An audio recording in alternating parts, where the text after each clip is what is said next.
Hello cute friends, स्वागत है आप सबको मेरी इस रेनबो लव स्टोरीज चैनल में। और मैं आई हूँ आज एक नई कहानी के साथ, जिस कहानी का नाम है हर लम्हे में तुम। तो इस कहानी का ये नेक्स्ट एपिसोड है। और पिछले एपिसोड में क्या क्या हुआ था वो तो सब आप जानते हैं, और नहीं तो सुन ले। तो इस एपिसोड में बात क्या होता है वो सुनते हैं।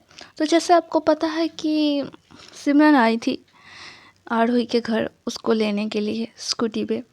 तो फाइनली सिमरन की स्कूटी के पीछे बैठती हुई आरोही थोड़ी हल्की सी आह भर के कहती है सरकास्टिक अंदाज में, बस यही बचा थी मेरी ज़िंदगी में, तुम्हारी स्कूटी की पिलो से। तो सिमरन थोड़ी टेढ़ी हुई स्माइल के साथ कहती है, ज़िंदगी का बेस्ट राइड तो वही होती है जहाँ थोड़ी थ्रिल हो, थोड़ा तुम और हैंडल मैं कर रही हूँ। तो आरोही ना आंखें रोल करके कहती है, कंट्रोल में तो तुम कभी नहीं आई, हैंडल क्या करोगी। तो सिमरन थोड़ा झुकती है और आरोही के करीब आके हल्की सी फूंक मार के कहती है, कंट्रोल तो मैं तुम्हारी इन जुल्फों का भी नहीं कर सकती, हवा में उड़ती है लेकिन दिल उतर जाता है। तो आरोही ने जैसे ही बाल संभालते हुए आंखें गुस्से से घुमाई, लेकिन उसका चेहरा ब्लश से में क्लियर दिख रहा था। तो आरोही कहती है, तुम्हारा फ्लर्ट करना बंद करोगे वरना मैं यहीं उतर जाऊंगी। तो सिमरन थोड़ी मौक और इनोसेंट के साथ कहती है, अरे मैं तो बस तुम्हारी सेफ्टी के लिए कह रही थी, वरना अगर तुम मेरे पीछे ऐसे ही चिपक के बैठी रही तो मैं ब्रेक नहीं लगा पाऊंगी, मेरा दिल ऐसे ही रुक जाएगी। तो आरोही थोड़ा ऑकवर्ड के साथ हंस पड़ती है और कहती है, ज़्यादा चिपका तो तुम रही हो मुझे, मैं तो बस बैलेंस कर रही हूँ। तो सिमरन कहती है, तुम्हारी बैलेंस ही तो मेरी ज़िंदगी की आउट ऑफ सिलेबस की क्वेश्चन बन गई है। तो आरोही आंखें दिखाती है, थप से उसकी पीछे मार देती है। तो सिमरन हंस पड़ती है और कहती है, ये तो बस ट्रेलर था, पिक्चर अभी बाकी है मिस साधु। तो पार्क में पहुंचते हैं दोनों। सिमरन आरोही को पार्क में ले जाती है। पार्क में पहुंचते ही सिमरन ने आरोही को बेंच पे बिठाया और सिमरन कहती है, यहाँ बैठो, तुम्हारी शिकायत थी ना कि तुम्हारी लाइफ बहुत बोरिंग है, तो चलो थोड़ा इसमें रंग डालते हैं। तो आरोही थोड़ा नखरे के साथ कहती है, और तुम्हें लगता है तुम्हारे जोक से मेरी ज़िंदगी रंग भर जाएगी। तो सिमरन कहती है, मैं कोई जोक नहीं हूँ, मैं तो वो मोमेंट हूँ जो तुम्हारे लाइफ का स्क्रीनशॉट बन सकता है। तो आरोही छुपते हुए मुस्कुरा देती है, लेकिन सिमरन के चुपके से एक पेपर में उसकी हंसी देख के कुछ लिखता है जो आरोही को पकड़ा देती है। आरोही पढ़ती है, तुम हंसती हो तो ज़िंदगी मुस्कुरा लेती है। तो सिमरन कहती है, तुम्हारे लिए लिखा है, देखो तो सही, तुम्हारी स्माइल का असर पोइट्री में भी पड़ रहा है। तो आरोही थोड़ा नर्वस हो जाती है और कहती है, तुम कुछ ज़्यादा ही नहीं कर रहे हो आज, इतनी चीज़ी लाइन मैं सीरियस नहीं रह पा रही हूँ। सच कहो, ये किसी से शर्त लगाई है या तुम मुझे पनिशमेंट दे रहे हो, क्या चल रहा है तुम्हारे दिमाग में, ये सच सच मुझे बता दो सिमरन। तो सिमरन थोड़ी फ्लैटिंग टोन में कहती है, बस तुम थोड़ा और सीरियस होती जाओ, मैं थोड़ा और क्यूट बनता जाऊँगा तुम्हारे लिए। फिर सिमरन आरोही के पास झुकती है, दोनों के बीच कुछ इंच का फासला होती है। फिर सिमरन फुसफुसा के कहती है, तुम ब्लश करती हो ना, तो मुझे लगता है मैं कुछ सही कर रही हूँ। आरोही जल्दी से पीछे हटती है, लेकिन सिमरन के इंटेंस गेज उसके चैन ले जाती है। तो आरोही स्ट्रिक्ट बनने की कोशिश करती है, मैं ब्लश नहीं कर रही, ओके, तुम्हारा इमेजिनेशन कुछ ज़्यादा स्ट्रांग है, बस और कुछ नहीं। तो सिमरन हंसते हुए कहती है, तुम्हारे चिक्स का ये पिंक शेड मुझे कुछ और ही कह रहा है। तभी एक छोटा सा बच्चा आता है और कहता है, दीदी आप दोनों गर्लफ्रेंड बॉयफ्रेंड हो क्या।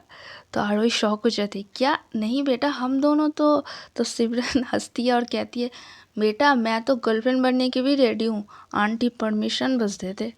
तो आरोही ने सिमरन के टीज करते हुए थोड़ा धक्का दे दिया कि तुम तो बच्चे के सामने भी फ्लर्ट करने लगे।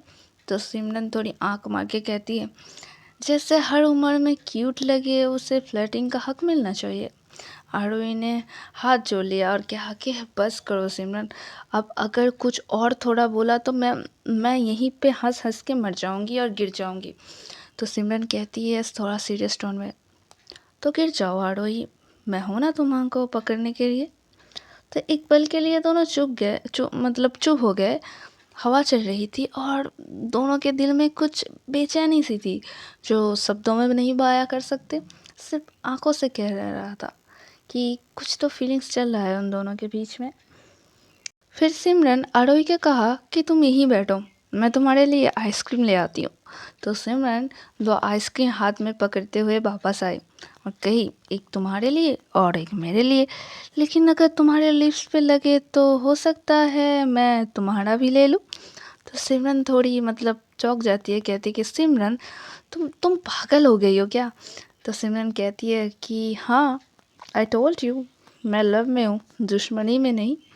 तो आरोही ने ना आंखें में आंखें डाल के देखती है ना, कि उसका दिल जो है ना वो बहुत तेज़ी से धड़क रहा होता है सिमरन की बातें सुनकर। फिर दोनों बोटिंग करने जाते हैं। सिमरन ने जानबूझकर ना वो बोट थोड़ा झुका लेती है और आरोही का हाथ पकड़ लेती है और कहती है, मैं हूँ ना, गिरने नहीं दूंगी, ना पानी में ना इमोशन में। आरोही उस पल में सिर्फ देखती रही। पहली बार किसी ने उसके लिए इतनी मस्ती में, इतनी सच्चाई से प्यार जताया था। फिर शाम का वक्त था। पार्क में एक कोने की बेंच में दोनों बैठे थे और थोड़ी देर बाद सिमरन ने एक पेपर फ्लावर निकाला जिसे उसने अपने खुद हाथों से बनाया था और वो आरोही को दिया। कहती है, ये मेरी तरफ से तुम्हारे लिए, कोई खरीदा हुआ गिफ्ट नहीं पर दिल से बना हुआ। तो आरोही ना शर्मा जाती है और थोड़ा हैरान भी हो जाती है और कहती है, सिमरन ये, वो कहती है, बस कोशिश करियो तुम्हें थोड़ा और हंसते हुए देखना और खुशी में देखना। तो आरोही थोड़ा इमोशनल हो जाती है और कहती है, मैं शायद कभी इतनी हंसी नहीं हूँ जितना तुम्हारे साथ आज हंसी हूँ। पहले तो मुझे तुम बिल्कुल पसंद नहीं थे, तुम्हारा टॉर्चर, तुम्हारी हर बात मुझे बिल्कुल पसंद नहीं होती थी, तुम्हारा हर अंदाज। पर पता नहीं क्यों आज आज मुझे लगता है कि मैंने तुम्हें समझने में शायद थोड़ी सी गलती कर दी, तुम इतने भी बुरे नहीं हो। तो ऐसे ही वक्त जैसे तैसे बीत गया, पता ही नहीं चला कैसे वक्त बीत गया ढेर सारा। दोनों 7 घंटे तक एक साथ रहे, समझ सकते हो, जो दोनों 7 मिनट तक एक दूसरे के आमने सामने नहीं रह सकते थे, बर्दाश्त नहीं कर सकते थे, वो दोनों 7 घंटे एक साथ बिता लेते। आरोही ने जाते वक्त सिमरन का हाथ पकड़ लिया और रोका और कहा सॉफ्टली, सिमरन, मुझे ऐसा लगता है कि तुमने जो खुशी मुझे दी ना आज, इस 7 घंटे में शायद मैं 7 जन्म तक भी नहीं महसूस कर सकती थी। तुमने जो आज दिया इतना सब कुछ, शायद कोई दोस्त भी मेरे लिए इतना कुछ नहीं करता, तुम तो फिर भी दुश्मन होके इतना कुछ कर रही हो। मैं शायद कभी भी ज़िंदगी भर नहीं भूल पाऊँगी ये सब और चुका भी नहीं पाऊँगी। तो सिमरन कहती है, मैं कुछ दे नहीं रही, बस ले रही हूँ, तुम्हारी हंसी, तुम्हारा वक्त और थोड़ा थोड़ा तुम शायद। तो आरोही आंखें भर आई और कहती है कि थैंक यू, आज पहली बार लगा कि कोई मुझे सिर्फ सिर्फ और खुश देखना चाहती है और कुछ नहीं चाहता मेरे से, बिना किसी वजह से मुझे बस खुश देखना चाहता है। तो सिमरन जेंटली कहते हैं, मुझे वजह की ज़रूरत नहीं, बस तुम्हारी हंसी, तुम्हारी ये खुशी बहुत ज़रूरी है मेरे लिए। मैं तुम्हें हर रोज़ देखती थी, मैं तुम्हें हर वक्त ऑब्ज़र्व करती थी, पता नहीं क्यों तुम हमेशा चिड़चिड़ करती रहती थी, हमेशा स्ट्रिक्ट रहती, हमेशा सीरियस मूड में रहती। इसीलिए शायद हम दोनों अलग मिजाज के इंसान थे तो कभी एक साथ इतने घुल नहीं पाए, और फिर हमारा छोटी छोटी वो नाराज़गी, वो तकरार, वो झगड़ा और भी ज़्यादा हमारी दुश्मनी बढ़ने लगी। पर जैसे जैसे मैं तुम्हारी करीब आने लगी हूँ, मैं समझने लगी हूँ कि तुम्हारी ज़िंदगी में मेरा होना बहुत ज़्यादा इम्पोर्टेंट है, और तुम्हारी ये फिर से ज़िंदगी जीने के लिए मैं तुम्हारा हमेशा साथ दूँगी। आरोही घर आई तो शाम का अंधेरा छाने लगा था, लेकिन उसका चेहरा अभी भी हल्का सा रोशनी से भरा हुआ था। सिमरन के साथ बिताए हुए वो हर लम्हा की तस्वीर उसके जहन में चल रही थी, जैसे कोई रील बार बार रिपीट हो रही हो। वो अपने रूम में आई, बैग सोफा पे फेंका और सीधा अपने बेड पे गिर गई। आंखें बंद करते ही सिमरन की मुस्कुराहट, उसकी बातें, उसका "तुम ब्लश करती हो ना, तो लगता है कुछ सही कर रही हूँ" वाला डायलॉग सब कुछ घूम रहा था उसके दिमाग में। तब आरोही अपने आप से ही कहती है कि ये लड़की पागल है, हर वक्त फ्लर्टिंग टीजिंग, पर फिर भी उसके साथ वक्त गुजरना अब अच्छा लगता है। बस अच्छा नहीं, बहुत अच्छा लगता है। वो उड़ती जुल्फों की महसूस अब तक उसके कानों के पास थी, जैसे सिमरन अभी भी पास हो उसके। आरोही ने तकिया में अपना मुंह छुपा लिया और फुसफुसा के कहा, क्या मैं उसे पसंद करने लगी हूँ? नहीं नहीं आरोही, तुम उसे नफरत करती थी, तुम लोग दुश्मन थे, या फिर सिर्फ कहते थे कि तुम दोनों दुश्मन थे। वो उठी और मिरर के सामने जाके खुद को देखने लगी। उसकी आंखों में एक चमक थी, एक अजीब सी खुशी थी उसकी चेहरे के पीछे। वो पहचान रही थी खुद को। तभी फ़ोन के स्क्रीन में एक नोटिफिकेशन आता है। सिमरन का मैसेज था, सो गई हो या अभी भी मेरी यादों में उलझी हुई हो? तो आरोही हंस पड़ती है और कहती है, तुम सब लड़कियों को ऐसे ही टीज करते हो क्या, या मैं कुछ स्पेशल हूँ? तो सिमरन कहते हैं, सबको? पागल हो क्या? तुम जैसी साधु क्वीन तो कोई और है नहीं। तो तुम मुझे पसंद आई हो इसलिए इतनी हिम्मत हो रही है? तो आरोही कहती है, साधु क्वीन, मैं तुमसे बात ही नहीं करना चाहती थी तभी, पर अब देखो तुम्हारे वेट करती हूँ, हमेशा इंतज़ार करती रहती हूँ। तो सिमरन कहती है, मैं खुश हूँ कि तुम बदल रही हो, या फिर अपने असली चेहरा दिखा रही हो। तो आरोही कहती है, हाँ शायद तुम्हारे साथ अपनी असली चेहरा दिखाने का मन करता है, क्योंकि तुम मुझे जज नहीं करते। तो सिमरन कहती है, जज? अरे मैं तो तुमसे इम्प्रेस हो रही हूँ रोज, खुद से ज़्यादा तुम्हारी मुस्कान से प्यार होने लगा है मुझे।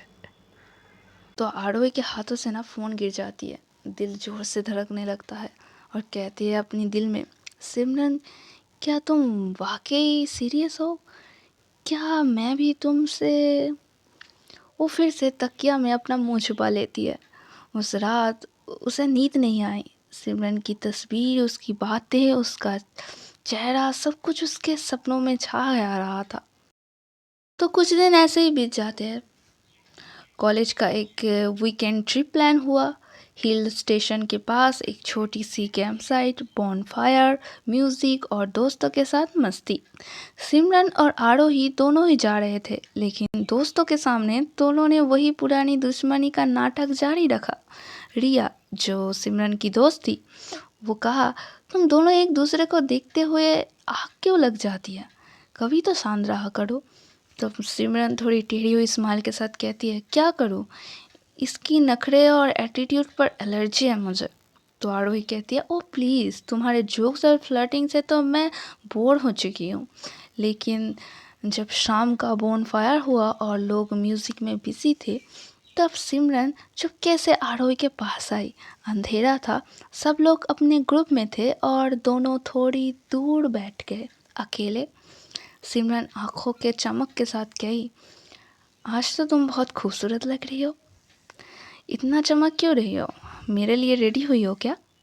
तो आरोही हल्की सी मुस्कान छुपाते हुए कहती है, मैं किसी के लिए रेडी नहीं होती, स्पेशली तुम्हारे लिए तो कभी नहीं। तो सिमरन थोड़ा और नज़दीक आती है और कहती है, तो फिर इतना ब्लश क्यों कर रही हो? हाँ, अंधेरा है पर मैं देख सकती हूँ तुम्हारी आँखों का जादू। आरोही की सांस एक पल के लिए जैसे रुक जाती है। सिमरन का चेहरा इतना करीब था, उसकी सांसें आरोही के गाले को छू रही थी। और फिर आरोही कहती है, तुम हमेशा ऐसे ही क्लोज आते हो क्या सबके? तो सिमरन थोड़ी फुसफुसा के कहती है, नहीं, सिर्फ तुम, क्योंकि तुम मेरे हर फ्लर्टिंग का एक अलग रिएक्शन देती हो। नर्वस होती हो पर फिर भी स्ट्रांग बनने की कोशिश करती हो। मुझे वो वर्जन बहुत पसंद है। आरोही कुछ नहीं बोलती, सिर्फ आंखों में कुछ ठहरा हुआ था उसका। सिमरन थोड़ा और पास आती है, लेकिन बिना छुए सिर्फ उसके इमोशन पढ़ती है और कहती है, क्या मैं तुम्हारे पास बैठ सकती हूँ? तो आरोही सॉफ्टली कहती है, तुम तो ऑलरेडी पास हो सिमरन, और पता नहीं क्यों आज कुछ कहने का मन नहीं कर रहा, बस यूं ही बैठ जाओ। तो उसी बॉनफायर की रात जब सब लोग दोस्तों के साथ थे, सिमरन और आरोही एक दूसरे के साथ थे, अकेले खामोशी में, लेकिन दिल में शोर के साथ। एक तक बैठे रहे, बहुत देर रात तक। रात के सन्नाटे में सिर्फ लकड़ी की जलने की आवाज़ आ रही थी, और कभी कभी दूर की किसी इंसेक्ट की चीखने की आवाज़। आरोही चुप थी, आंखों में अजीब सा सुकून और दिल में कुछ उलझन लेके। सिमरन उसके बिल्कुल पास थी, उसकी आंखों में कुछ और ही बात थी। प्यार भी था, मस्ती भी थी, पर सबसे ज़्यादा था वो एहसास जो लफ्ज़ों में नहीं बयां कर सकते थे। सिमरन ने धीरे से अपना हाथ बढ़ाया और आरोही का हाथ थाम लिया। आरोही ने पहले तो देखा जैसे कुछ कहना चाहती हो, लेकिन फिर उसने कुछ नहीं कहा। पहली बार उसने हाथ नहीं छुड़ाया। वो दोनों वहाँ ही उसी तरह बैठे रहे, ना कोई लफ्ज़ ना कोई सवाल। खामोशी में सिर्फ उनके दिल के धड़कन थे जो एक दूसरे से बातें कर रहे थे। सिमरन ने हल्की सी मुस्कुराहट के साथ कहा, आज पहली बार तुमने मेरा हाथ नहीं छुड़ाया। किसी को बताना मत, मेरी इमेज खराब हो जाएगी। तो आरोही ने ना थोड़ा स्माइल किया, आंखों में शरारत छुपी थी, लेकिन वजह नहीं बताई। बस सिर्फ उसके हाथ की ठंडी उंगलियां सिमरन के हाथ में कुछ और ही कहानी बयां कर रही थी। सिमरन ने उसके हाथ पर उंगली से हल्का सा सर्कल बनाते हुए कहा, लगता है तुम्हारे दिल ने भी मेरी बातें सुननी शुरू कर दी। आरोही ने आंखें से देखा उसकी तरफ, लेकिन कुछ नहीं बोला। सिर्फ उसकी आंखों में एक खामोशी थी जो चीख चीख के सिमरन के लिए कुछ कह रही थी। अजीब सी दूरी और उतनी ही गहराई, एक अजीब सी फीलिंग्स की। रात का वो पल जैसे रुक गया हो। वो दोनों उस रात कुछ नहीं बोले, पर जो उनके दिल ने एक दूसरे से कहा वो लफ्ज़ों से कहीं गहरा था।